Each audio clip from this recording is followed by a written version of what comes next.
Friedrich Nietzsche. Audio by Paper to Audio. Beyond Good and Evil. Extracts. Sections 199, 201, 203, 225, 260, and 284. 199. Inasmuch as ever since there have been human beings, there have also been human herds, family groups, communities, tribes, nations, states, churches, and always very many who obey compared with the very small number of those who command considering. That is to say that hitherto nothing has been practiced and cultivated among men better or longer than obedience. It is fair to suppose that as a rule a need for it is by now innate as a kind of formal conscience which commands. Thou shalt unconditionally do this, unconditionally not do that, in short, thou shalt. This need seeks to be satisfied and to fill out its form with a content. In doing so it grasps about wildly, according to the degree of its strength, impatience, and tension, with little discrimination as a crude appetite, and accepts whatever any command or parent, teacher, law, class prejudice, public opinion shouts in its ears. The strange narrowness of human evolution, its hesitations, its delays, its frequent retrogressions and rotations, are due to the fact that the herd instinct of obedience has been inherited best and at the expense of the art of commanding. If we think of this instinct taken to its ultimate extravagance, there would be no commanders or independent men at all, or if they existed, they would suffer from a bad conscience and in order to be able to command would have to practice a deceit upon themselves. The deceit, that is, that they too were only obeying. This state of things actually exists in Europe today. I call it the moral hypocrisy of the commanders. They know no way of defending themselves against their bad conscience other than to pose as executors of more ancient or higher commands, commands of ancestors, of the Constitution, of justice, of the law, or even of God, or even to borrow herd maxims from the herd's way of thinking and appear as the first servant of the people, for example, or as instruments of the common good. On the other hand, the herdman in Europe today makes himself out to be the only permissible kind of man and glorifies the qualities through which he is tame, peaceable, and useful to the herd as the real human virtues, namely public spirit, benevolence, consideration, industriousness, moderation, modesty, forbearance, pity. In those cases, however, in which leaders and bellwethers are thought to be indispensable, there is attempt after attempt to substitute for them an adding together of clever herdmen. This, for example, is the origin of all parliamentary constitutions. All this notwithstanding, what a blessing, what a release from a burden becoming intolerable. The appearance of an unconditional commander is for this herd animal European. The effect produced by the appearance of Napoleon is the latest great witness. The history of the effect of Napoleon is almost the history of the higher happiness this entire century has attained in its most valuable men and moments. 201. So long as the utility which dominates moral value judgments is solely that which is useful to the herd, so long as the object is solely the preservation of the community, and the immoral is sought precisely and exclusively in that which seems to imperil the existence of the community, so long as that is the case, there can be no morality of love of one's neighbor. Supposing that even there a constant little exercise of consideration, pity, fairness, mildness, mutual aid was practiced, supposing that even at that stage of society all those drives are active which are later honorably designated virtues, and are finally practically equated with the concept morality. In that era they do not yet by any means belong to the domain of moral valuations, they are still extramoral. An act of pity, for example, was during the finest age of Rome considered neither good nor bad, neither moral nor immoral, and even if it was commended, this commendation was entirely compatible with a kind of involuntary disdain, as soon, that is, as it was set beside any action which served the welfare of the whole of the res publica. Ultimately, love of one's neighbor is always something secondary, in part conventional and arbitrarily illusory, when compared with fear of one's neighbor. Once the structure of society seems to have been in general fixed and made safe from external dangers, it is this fear of one's neighbor which again creates new perspectives of moral valuation. There are certain strong and dangerous drives, such as enterprisingness, foolhardiness, revengefulness, craft, rapacity, ambition, which hitherto had not only to be honored from the point of view of their social utility, under different names naturally from those chosen here, but also mightily developed and cultivated, because they were constantly needed to protect the community as a whole against the enemies of the community as a whole. These drives are now felt to be doubly dangerous now that the diversionary outlets for them are lacking, and are gradually branded as immoral and given over to calumny. The antithetical drives and inclinations now come into moral honor. Step by step the herd instinct draws its conclusions.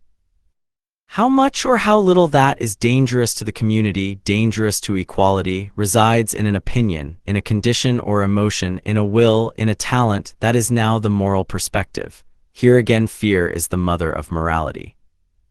When the highest and strongest drives, breaking passionately out, carry the individual far above and beyond the average and lowlands of the herd conscience, the self-confidence of the community goes to pieces, its faith in itself, its spine as it were, is broken. Consequently, it is precisely these drives which are most branded and calumniated.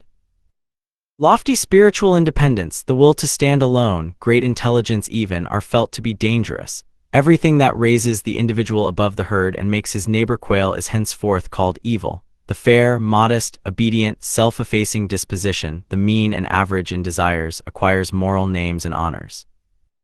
Eventually, under very peaceful conditions, there is less and less occasion or need to educate one's feelings in severity and sternness. And now every kind of severity, even severity in justice, begins to trouble the conscience. A stern and lofty nobility and self-responsibility is received almost as an offense and awakens mistrust. The lamb, even more the sheep, is held in higher and higher respect. There comes a point of morbid mellowing and overtenderness in the history of society at which it takes the side even of him who harms it, the criminal, and does so honestly and wholeheartedly. Punishment, that seems to it somehow unfair. Certainly the idea of being punished and having to punish is unpleasant to it, makes it afraid. Is it not enough to render him harmless? Why punish him as well? To administer punishment is itself dreadful. With this question, herd morality, the morality of timidity, draws its ultimate conclusion. Supposing all danger, the cause of fear, could be abolished, this morality would therewith also be abolished. It would no longer be necessary, it would no longer regard itself as necessary. He who examines the conscience of the present-day European will have to extract from 1,000 moral recesses and hiding places always the same imperative, the imperative of herd timidity. We wish that there will one day no longer be anything to fear. One day everywhere in Europe the will and way to that day is now called progress. 203. We, who have a different faith, we, to whom the democratic movement is not merely a form assumed by political organization in decay, but also a form assumed by man in decay, that is to say in diminishment, in process of becoming mediocre and losing his value, whither must we direct our hopes? Towards new philosophers we have no other choice, towards spirits strong and original enough to make a start on antithetical evaluations and to revalue and reverse eternal values, towards heralds and forerunners, towards men of the future who in the present knot together the constraint which compels the will of millennia on to new paths. To teach man the future of man as his will, as dependent on a human will, and to prepare for great enterprises and collective experiments in discipline and breeding, so as to make an end of that gruesome dominion of chance and nonsense that has hitherto been called history. The nonsense of the greatest number is only its latest form, for that a new kind of philosopher and commander will some time be needed, in face of whom whatever has existed on earth of hidden, dreadful and benevolent spirits may well look pale and dwarfed. It is the image of such leaders which hovers before our eyes. May I say that aloud, you free spirits? The circumstances one would have in part to create, in part to employ, to bring them into existence. The conjectural paths and tests by virtue of which a soul could grow to such height and power it would feel compelled to these tasks. A revaluation of values under whose novel pressure and hammer a conscience would be steeled, a heart transformed to brass, so that it might endure the weight of such a responsibility. On the other hand, the need for such leaders, the terrible danger they might not appear or might fail or might degenerate, these are our proper cares and concerns. Do you know that, you free spirits? These are the heavy, remote thoughts and thunder clouds that pass across our life sky. There are few more grievous pains than once to have beheld, divined, sensed, how an extraordinary man missed his way and degenerated. But he who has the rare eye for the collective danger that man himself may degenerate, he who, like us, has recognized the tremendous fortuitousness which has hitherto played its game with the future of man, a game in which no hand, not even a finger of God, took any part. He who has divined the fatality that lies concealed in the idiotic guilelessness and blind confidence of modern ideas, even more in the whole of Christian European morality. He suffers from a feeling of anxiety with which no other can be compared, for he comprehends in a single glance all that which, given a favorable accumulation and intensification of forces and tasks, could be cultivated out of man. He knows with all the knowledge of his conscience how the greatest possibilities in man are still unexhausted, and how often before the type man has been faced with strange decisions and new paths. He knows even better from his most painful memories against what wretched things an evolving being of the highest rank has hitherto usually been shattered and has broken off, sunk, and has itself become wretched. The collective degeneration of man down to that which the socialist dolts and blockheads today see as their man of the future, as their ideal. This degeneration and diminution of man to the perfect herd animal, or, as they say, to the man of the free society, This animalization of man to the pygmy animal of equal rights and equal pretensions is possible, there is no doubt about that. He who has once thought this possibility through to the end knows one more kind of disgust than other men do, and perhaps also a new task. 225. Whether it be hedonism or pessimism or utilitarianism or eudaimonism, all these modes of thought which assess the value of things according to pleasure and pain, that is to say according to attendant and secondary phenomena, are foreground modes of thought and naiveties which anyone conscious of creative powers and an artist's conscience will look down on with derision, though not without pity. Pity for you. That, to be sure, is not pity for social distress, for society and its sick and unfortunate, for the vicious and broken from the start who lie all around us. Even less is it pity for the grumbling, oppressed, rebellious slave classes who aspire after domination. They call it freedom. Our pity is a more elevated, more far-sighted pity. We see how man is diminishing himself, how you are diminishing him. And there are times when we behold your pity with an indescribable anxiety, when we defend ourselves against this pity, when we find your seriousness more dangerous than any kind of frivolity. You want, if possible, and there is no matter if possible, to abolish suffering, and it really does seem that we would rather increase it and make it worse than it has ever been. Well-being as you understand it, that is no goal, that seems to us an end. A state which soon renders man ludicrous and contemptible, which makes it desirable that he should perish. The discipline of suffering, of great suffering. Do you not know that it is this discipline alone which has created every elevation of mankind hitherto?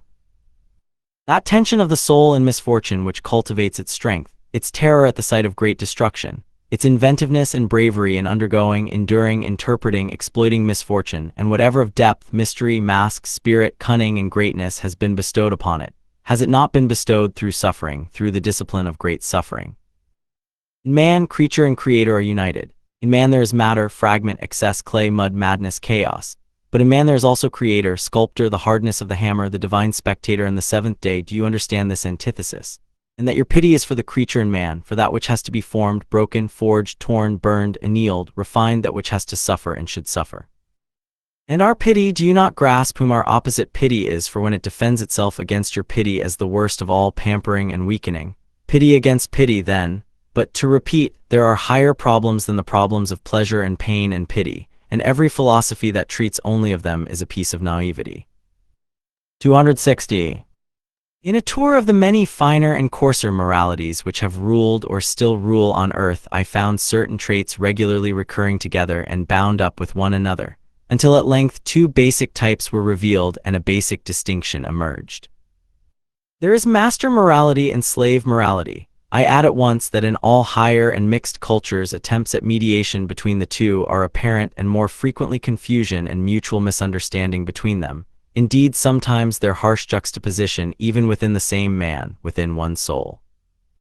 The moral value distinctions have arisen either among a ruling order which was pleasurably conscious of its distinction from the ruled, or among the ruled, the slaves and dependents of every degree. In the former case, when it is the rulers who determine the concept good, it is the exalted, proud states of soul which are considered distinguishing and determine the order of rank. The noble human being separates from himself those natures in which the opposite of such exalted, proud states find expression. He despises them. It should be noted at once that in this first type of morality the antithesis good and bad means the same thing as noble and despicable. The antithesis good and evil originates elsewhere. The cowardly, the timid, the petty, and those who think only of narrow utility are despised, as are the mistrustful with their constricted glance, those who abase themselves, the dog-like type of man who lets himself be mistreated, the fawning flatterer, above all the liar. It is a fundamental belief of all aristocrats that the common people are liars. We who are truthful, thus did the nobility of ancient Greece designate themselves.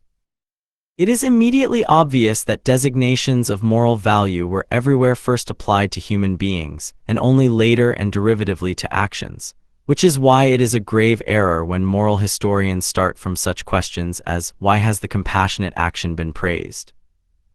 The noble type of man feels himself to be the determiner of values. He does not need to be approved of. He judges what harms me is harmful in itself. He knows himself to be that which in general first accords honor to things. He creates values.